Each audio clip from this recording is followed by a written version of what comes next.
Yes, welcome everyone. It's Cannabis News. I'm your host, Joe Klare. It's January 14th, 2020.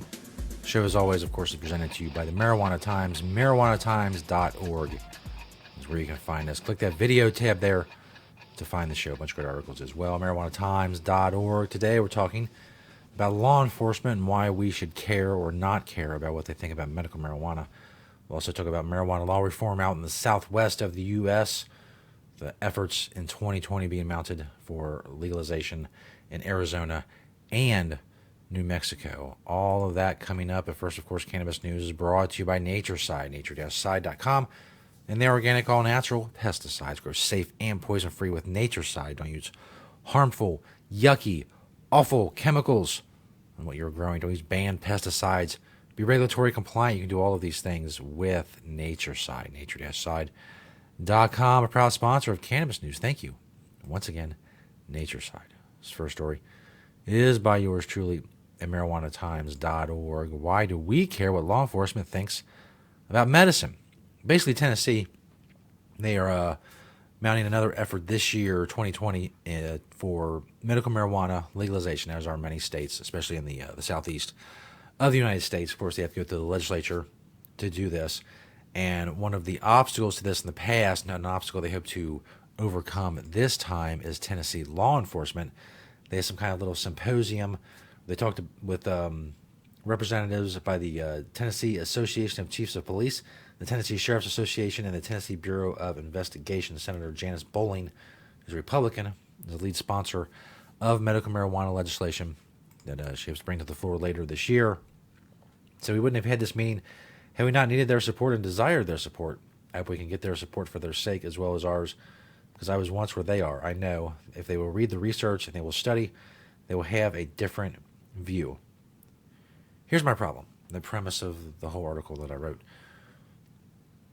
Why are we at this point? Why are we okay at being at this point? We've talked a lot about the underlying problem of most of this stuff is the fact that we have become comfortable with letting strangers make decisions in our everyday lives. The notion that the police, however much respect you have for the police and law enforcement in general, they're not qualified to make medical decisions. And it's not like we're asking their advice. I mean, I have an example, like if you have law enforcement friends and family, how often do you go to them and ask them medical advice? Probably not very often, because that's not their wheelhouse. That's not their forte. That's not their expertise. Their expertise is law enforcement.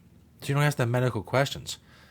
And when you're talking about this, they're not asking medical questions of law enforcement. They're asking permission from law enforcement to either support medical marijuana or at the very least not actively oppose medical marijuana, begging law enforcement officials for the right to choose to use marijuana as medicine. People they're never going to meet, who they face no consequences for the decisions that are made.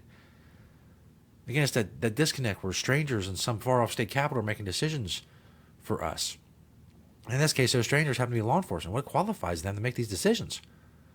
I don't have to do what my doctor says. And my doctor's qualified. At least, I mean, in most areas, I would hope.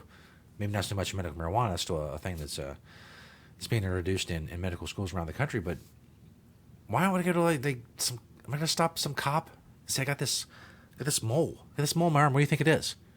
Officer, what do you think this mole in my arm is? He has no idea. He's a cop. We're not only begging strangers for permission, we're begging strangers with no expertise in what we're begging them in. We're so far removed from normalcy. None of that's normal. I know it's the way it is. I know how I got to be that way, and I know the history of prohibition. Believe me, I'm well versed in all of it. But why are we still okay with this? Why are we still okay with strangers who have expertise in other areas making decisions for our daily lives in areas they have no expertise in? It's multiple levels of screwed up. But how do we get away from being the type of people that are comfortable with strangers making our decisions? A lot of them. A lot of daily decisions that you make are affected by strangers in the government who you'll never meet, and they'll never face any consequences for the decisions you make. And yet they are the final arbiter of some of these things, and it's crazy. This next story from Leafly.com. Arizona legislature opens with a flurry of cannabis bills. A flurry. Nearly 4 years have passed since Arizona voters rejected adult use cannabis legalization. Only one of 5 states rejected on the November 2016 ballot. Michael Weiser, executive director of Arizona NORML, so we hope to have the 237,000 required signatures by May and get the campaign going shortly after their attempt to legalize adult use marijuana in Arizona.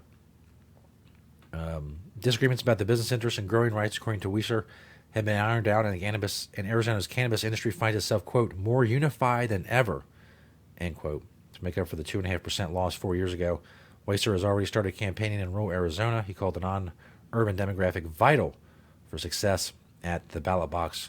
We have that community on our side now instead of opposing us, he said. We knew we're going to get Phoenix and Tucson, but it's about getting the people outside the big cities too. Good strategy, especially in a place like Arizona with a lot of wide open spaces. Between now and November, plenty of cannabis-related challenges await the upcoming legislative session. All branches of the government are controlled by Republicans. Several cannabis-related bills are expected to be considered in the upcoming 4-month session. One of the leading measures would address pediatric patient medical access on school campuses. Students with severe medical conditions like cancer and epilepsy will be allowed to take medical forms of cannabis at school.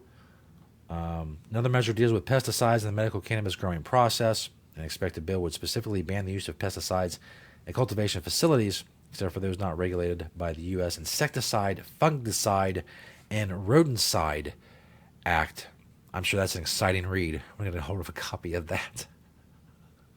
little midnight reading of the U.S. Insecticide, Fungicide, and Rodenticide Act.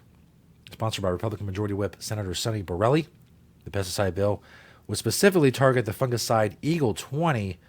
Popular agricultural product is widely used on everything from long grass to fruit trees. Produces a highly toxic gas when heated above 400 degrees, which is why its use is prohibited on tobacco plants. And, of course, people will be heating a lot of marijuana as well. There's also measures that would give the Arizona State Department of Revenue access to certain records kept by state licensed medical marijuana dispensaries. Other bills are expected in the next several months in Arizona, so look deeper into that if you are in Arizona. It's a good year to get involved. 2020, a lot of stuff going on. Same thing in New Mexico. Marijuana could be legal across New Mexico in 2020.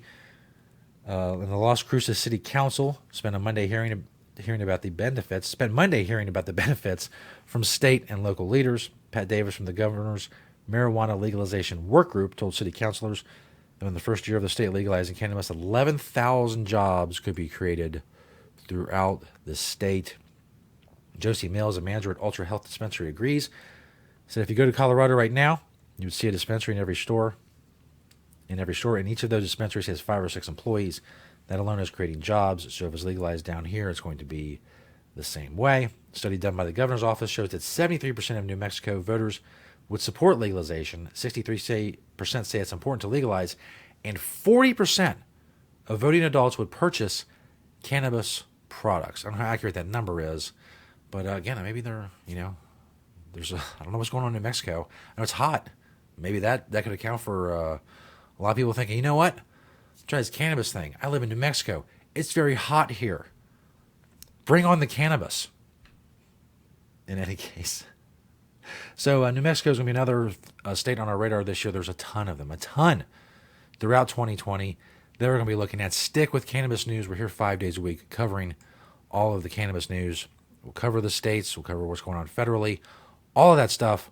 Search the Marijuana Times on YouTube. Make sure you click that notification bell if you subscribe to know when a new episode has dropped. We're also on Apple Podcasts. Thank you to Natureside, nature-side.com, and their organic, all-natural pesticides. Thanks to all of you for watching and listening today, and all of the watching and listening you do, and the sharing, and the spreading the truth about cannabis with this show. Please keep it up.